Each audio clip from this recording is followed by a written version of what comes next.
Hello guys, this is How to Socials, and today I'm gonna show you how you can change your email on PayPal. It's really easy, so let's not waste any more time. So, once you're logged into your PayPal account and you're on the main menu of PayPal just like this, what you need to do is click on this little gear icon in the top right of your screen, which signifies settings. Once it takes you to your settings, your screen should look like this with your account. From here on, you can see you have email here, and you can add a new email. I'm going to add one for the purpose of this video.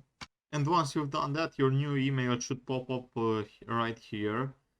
And you can make it your primary mail or remove it or whatever. It's all up to you. That's all that there is for this video, guys. I hope you enjoyed it. Don't forget to subscribe to the channel.